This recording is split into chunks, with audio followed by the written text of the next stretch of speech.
Funds और alleged US agency investigations के बारे में लेटेस्ट न्यूज रिपोर्ट्स की वजह से हमने फैसला किया है कि हम FTX.com के पोटेंशियल एक्विजिशन का पीछा नहीं करेंगे।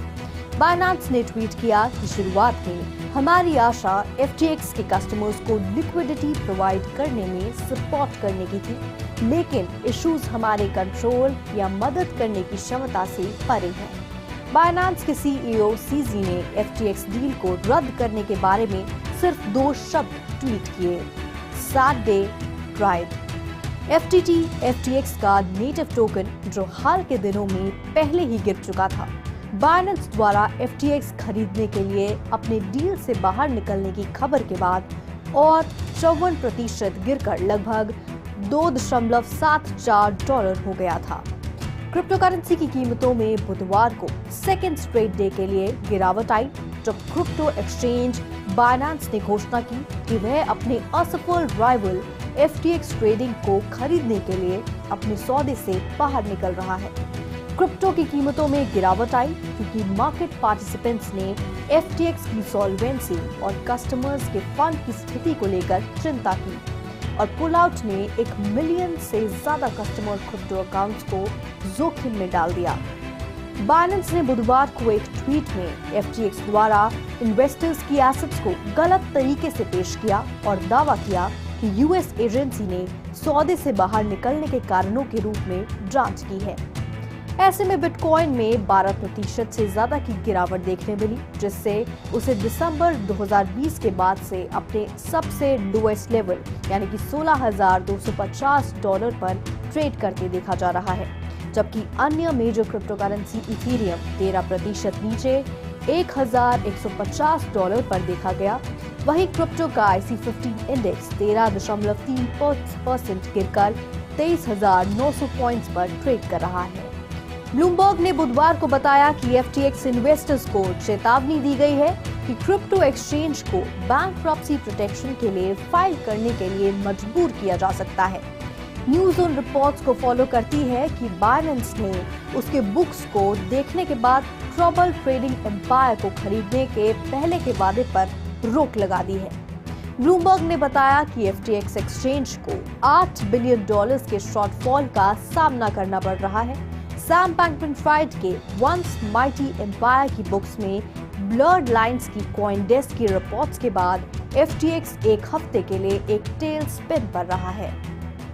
FTX.com द्वारा कस्टमर एसेट्स हैंडलिंग और सैम बैंकमैन क्रिप्टो-फ्राइड के बिजनेस की अन्य यूनिट के साथ इसकी कनेक्शन की US फाइनेंशियल रेगुलेटर्स द्वारा जांच की जा रही है। सूत्रों के अनुसार सिक्योरिटीज एंड एक्सचेंज कमीशन और कमोडिटी फ्यूचर्स ट्रेडिंग कमीशन द्वारा की गई जांच ट्रेडिंग प्लेटफॉर्म पर लिक्विडिटी क्राइसिस से संबंधित है, जिसमें बुधवार को सौदे से दूर चलने से पहले rival exchange Binance holding limited द्वारा अपने नॉन-US बिजनेसेस की एक प्लान परचेज को संक्षेप में प्रेरित किया। FTX US, FTX.com के अमेरिकन काउंटरपार्ट और बैंकमैन ट्रेडिंग फ्राइड की फर्म अल्मेडा रिसर्च के प्लेटफॉर्म के कनेक्शन की भी रेगुलेटर्स द्वारा जांच की जा रही है। वॉल स्ट्रीट जर्नल ने बुधवार को बताया कि इसके अलावा US डिपार्टमेंट ऑफ जस्टिस इसके अपैरेंट कोलैप्स के बाद क्रिप्टो एक्सचेंज FTX पर भी विचार कर रहा है। FTX की ज्यादातर लीगल और कंप्लायंस टीम ने स्थिति से परिचित सूत्रों का हवाला देते हुए मंगलवार को इस्तीफा दे दिया। ये मुश्किल पैदा कर सकता है क्योंकि crypto currency exchange liquidity crisis और पोटेंशियल रेगुलेटरी जांच से जूझ रहा है। जून 2021 में क्रिप्टो ने तेजी के दिनों में 7 टाइम्स सुपर बाउल चैंपियन और उनकी तत्कालीन पत्नी जिजेल बंचन ने FTX.com और FTX.US के साथ एक इक्विटी डील क्लोज करने की बात कही थी। इस डील के साथ एक तरह से ब्रैडी एक्सचेंज के लिए एक ब्रांड एम्बेसडर और बंचन एक एनवायरमेंटल और सोशल इनिशिएटिव्स एडवाइजर के रूप में देखी गई थी। इस तरह से ब्रैडी और बंचन FTX के फाउंडर सैम बैंकमैन-फ्राइड के साथ जल्द ही कंपनी के प्रोमिनेंट फेसेस बन गए। इक्विटी डील के टर्म्स का खुलासा नहीं किया गया था, लेकिन घोषणा के बाद के महीनों में FTX ने $32 बिलियन वैल्यूएशन के साथ एक और राउंड बढ़ाने पर काम शुरू कर दिया था। लेकिन अब ये इक्विटी काफी कम वैल्यूएबल है क्योंकि बाइनेंस FTX बेलआउट से दूर चला गया है और FTX बैंकरप्सी का सामना कर रहा है। करंट इपॉक 24 घंटे से कम समय में खत्म होने पर Solana validators 49.6 million SOL $945 million unlock करने के लिए शेड्यूल है। कॉइन की सप्लाई के 13% को रिप्रेजेंट करते हुए ये किसी भी सोलाना एपोक में अनलॉक होने वाले टोकन की सेकंड लार्जेस्ट वॉल्यूम है और ये क्रिप्टो मार्केट में काफी उथल पुथल के समय के बीच आ रही है। एक इपोक चेन पर कई स्लॉट जैसे ब्लॉक्स को रेफर करता है और इसमें लगभग 2 से 3 दिन लगते हैं। वेबसाइट का डैशबोर्ड हाल में 47 मिलियन से ज्यादा SOL टोकन्स डिस्प्ले करता है जिन्हें वैलिडेटर्स द्वारा अनलॉक किया जाना है। कुछ ही घंटों में ये आंकड़ा 18 मिलियन से ज्यादा हो गया है। ज्यादा वैलिडेटर्स द्वारा नेटवर्क से अपने स्टेक टोकन्स को विड्रॉ करने का विकल्प चुनने के कारण बढ़त की सबसे बड़ी संभावना है। पिछले 24 घंटों में सोलाना की टोकन प्राइस 40% से ज्यादा गिरकर $23 से गिरकर $13.46 हो गई है। ऐसे में ये देखना जाना बाकी है कि टोकन अनलॉक SOL की कीमत को कैसे प्रभावित करता है। Crypto currency exchange platform Crypto.com ने 2 top Solana ecosystem stable coins के फ्लो को रोक दिया है क्योंकि सैम बैंकमैन-फ्राइड के FTX एम्पायर का असर वाइडर क्रिप्टो इकोसिस्टम में कहर बरसा रहा है। बुधवार को यूजर्स को एक ईमेल में हाल के इंडस्ट्री की घटनाओं का हवाला देते हुए Crypto.com ने कहा कि तुरंत प्रभावी प्लेटफॉर्म Crypto.com ऐप और एक्सचेंजेस में सोलाना ब्लॉकचेन पर USDC और USDT की डिपॉजिट्स और विड्रॉल्स को सस्पेंड कर देगा। ईमेल ने कहना जारी रखा कि इथेरियम और क्रोनोस सहित अन्य इकोसिस्टम में स्टेबल कॉइन डिपॉजिट्स प्रभावित नहीं होगी। Crypto.com CEO क्रिस मासज़ेलेक ने एक ट्वीट में बताया कि FTX SOL based stable coins के लिए एक इंपॉर्टेंट ब्रिज या वेन्यू था। हम इस एरिया से आने वाले अपने यूजर्स के लिए कोई एडिशनल रिस्क नहीं चाहते, इसलिए इसे डिसेबल कर रहे हैं। कैथी वुड कॉइनबेस यानी कॉइन में अपनी हिस्सेदारी बढ़ा रही है। फंड ने अपने ट्रेडिंग डेस्क से भेजे गए एक ईमेल में बताया कि वो अपने 3 फंडों में कॉइनबेस में अपनी हिस्सेदारी बढ़ा रहा है, जिसमें ARK innovation, ARK next generation internet और ARK फिनटेक इनोवेशन का नाम भी शामिल है। ARK इन्वेस्टमेंट मैनेजमेंट ने कहा कि वो कॉइन के 420,949 शेयर्स को अपनी मौजूदा 7.7 मिलियन होल्डिंग्स में जोड़ेगा। तो इस साल कॉइनबेस के खराब प्रदर्शन के बावजूद वुड कंपनी और सामान्य रूप से क्रिप्टो के बारे में आशावादी बना हुआ है। Bitcoin mining company marathon digital holdings को अब दुनिया का दूसरे सबसे बड़ा सार्वजनिक रूप से कारोबार करने वाला बिटकॉइन होल्डर माना जाता है। मैराथन डिजिटल CEO फ्रेड थियल ने खुलासा किया है कि कंपनी के पास अब 11,300 BTC है, जिसकी कीमत राइटिंग के समय लगभग $205 मिलियन थी। 8 नवंबर को कंपनी की थर्ड क्वार्टर अर्निंग्स कॉल के दौरान अन्य थर्ड पार्टी डेटा के मुताबिक मैराथन दुनिया भर में पब्लिकली ट्रेड करने वाली कंपनियों में बिटकॉइन का दूसरे सबसे बड़ा होल्डर बना है। इसके अलावा Nasdaq listed crypto miner MicroStrategy INC के बाद दूसरे स्थान पर है, जिसकी बैलेंस शीट पर लगभग 130,000 बिटकॉइंस है। इसके बाद क्रिप्टो एक्सचेंज कॉइनबेस और पेमेंट्स कंपनी ब्लॉक INC का नाम आता है। तो आज के लिए बस इतना ही। वेब3 से जुड़ी ऐसी ही तमाम खबरों के लिए देखते रहिए 3.0 TV। मैं संदीप कसालकर फिलहाल आपसे विदा लेता हूँ। नमस्कार।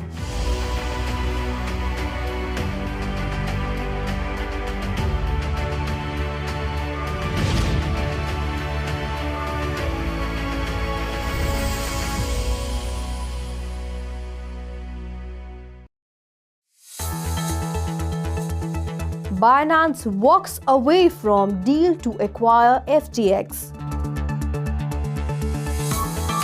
Cryptocurrencies drops 12% after Binance abandons FTX acquisition. SBF warns FTX investors of bankruptcy without more cash, Bloomberg. US probes FTX empire over handling of client funds and lending. Most of FTX's legal and compliance team quit.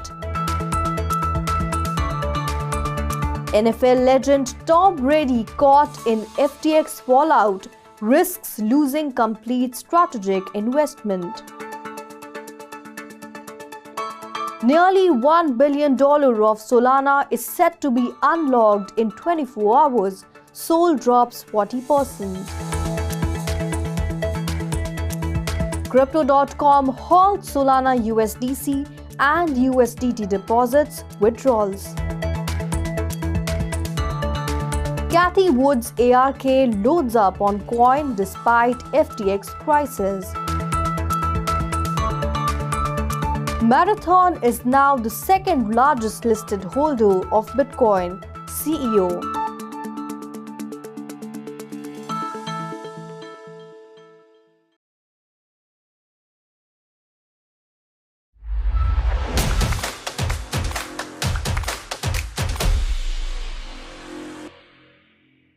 Hello and a very warm welcome to all the viewers of 3.0 TV. I am Manoj Dhara. So Binance's recent intention to buy FTX has raised many eyebrows and question marks.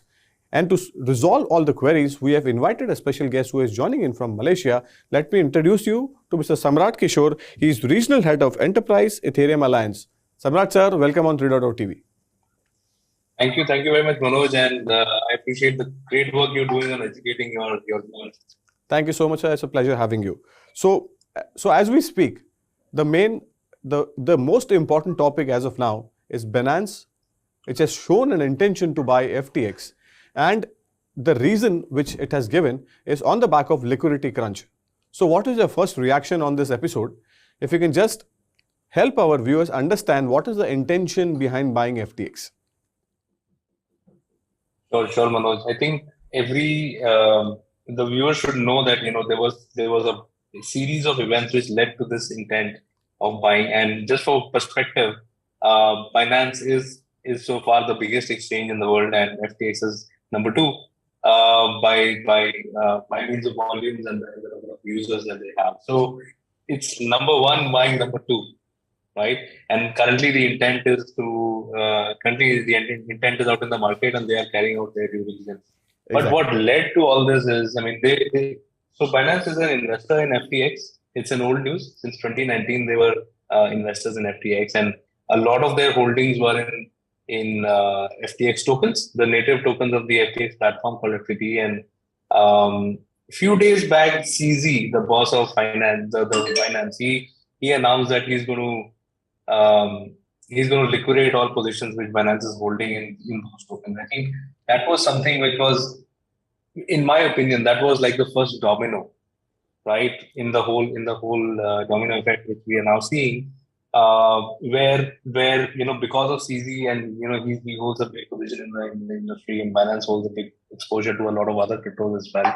So they announced that we are liquidating this, and that was probably the reason why a lot of people started selling. That was number 1. Number 2, which I also see, is CoinDesk pointed some questions at the Exactly. holdings of Alameda Capital, right? So I think that, and Alameda Capital, as many of the viewers may know or may not know, but it's 100% owned hedge fund by FTX. So it's carrying out research on cryptos. It's making investments, and it has a huge exposure on FTT tokens. A lot of them, actually, most of the FTT exposure that it has is logged. It's in locked tokens. They cannot liquidate it. So the question about their stability was out in the market, that can this firm survive? Can this firm generate returns? Or the tokens that they have, is it legitimate? Because the question is, and nobody knows what the reality behind this is, but the question, the overall fear or risk that people saw was, is FTX as an exchange moving their users' cryptocurrency holdings over to Alameda? Okay. Now that gives Alameda a lot of leverage, because you show that you have all these crypto holdings, and then you can go out in the market and start lending on behalf of it, or start calling money and stuff like that. You can do a lot of things, when you have other people's crypto in your accounts or in your control. So that was the biggest fear, I think. So that was factor number 2, which sort of caused this chaos and hence the results that we see now. So I can compare, and Manoj, allow me the liberty of taking an example from Indian perspective. Mm-hmm. There was a fraud which was reported a few days back, which was with a brokerage firm called Karvy. So a lot of people, including myself, had accounts with Karvy, and we were buying and selling shares. But eventually it was uncovered that Karvy was using clients' holdings. So there were some accounts. Of course, there are brokerage firms which have, let's say, 100 accounts. I'm just taking an example, 100 accounts. Out of those 100 accounts, So for example, place a collateral, and maybe, collateral is actually in the broker's account. Right. So they 50% may be active traders, but 50% may be very passive, right? People just leaving their shares in the and these are custodial accounts, right? So they what they showed was to lenders that these are not their user share, but they are their own shares, right? So if I were to look at this whole episode very objectively from the outside, I would say the biggest problem with custodial wallets is the biggest risk which everybody saw with custodial wallets is now coming to light. All right. It's now in a way we are seeing it happen. If at all this is true, if at all FTX move tokens over to Alameda. So that's my view. Sure. I mean, since we are talking about Binance FTX and the role of Alameda Capital, I want to just ask a follow-up question on that.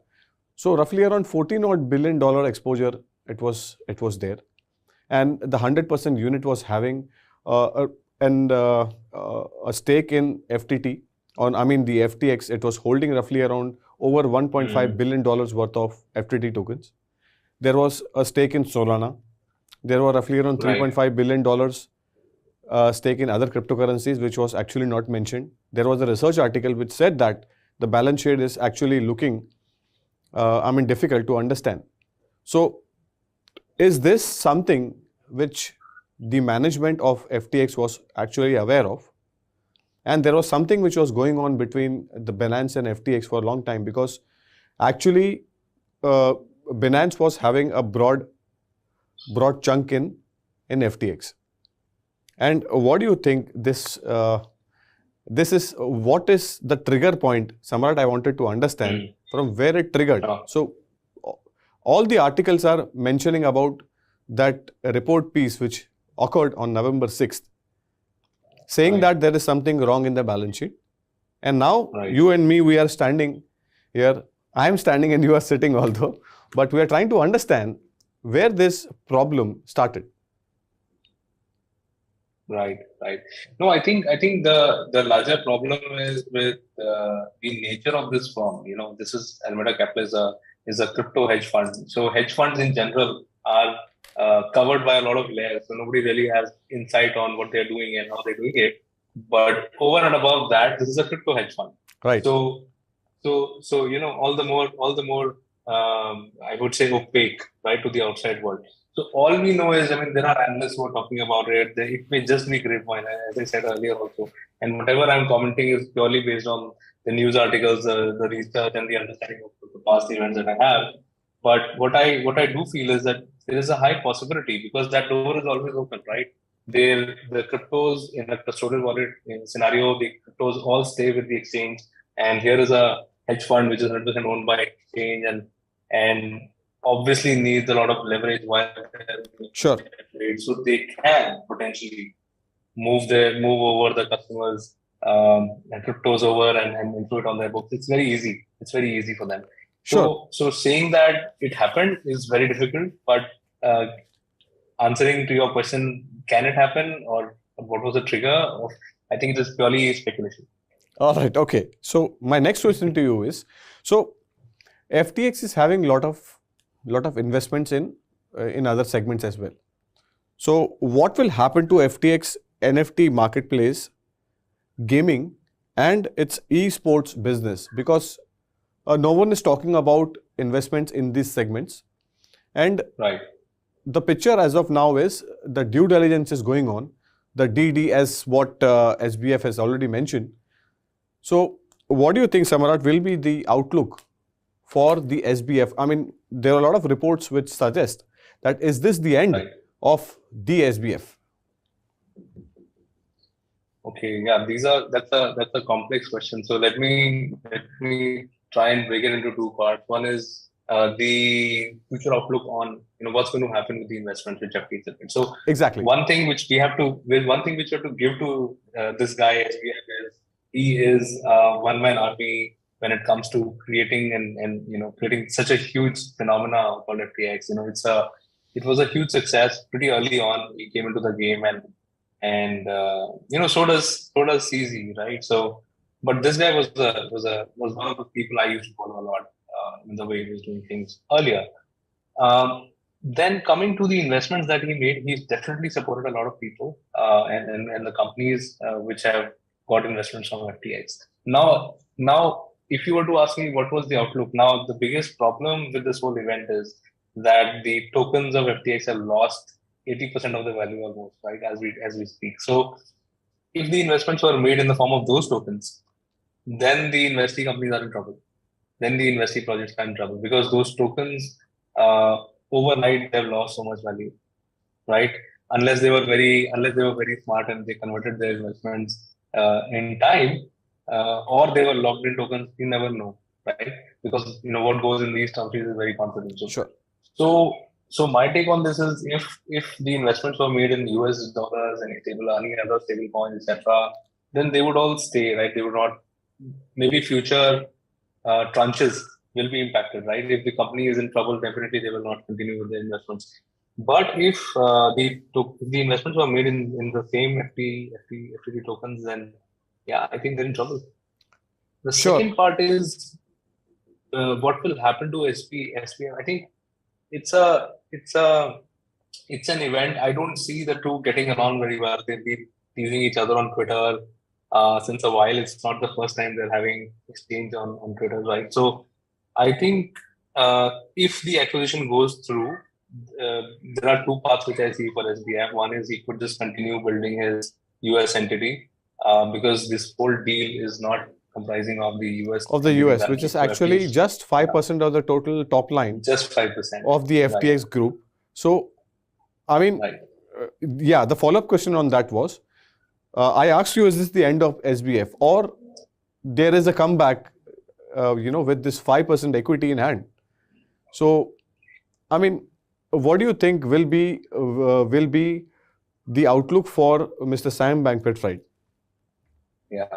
No, so as I was saying, there are two paths that I personally see for him, and maybe they are very smart people. They will come up with something of their own. But sure. One is definitely to keep building, that US entity and continue doing what they're doing.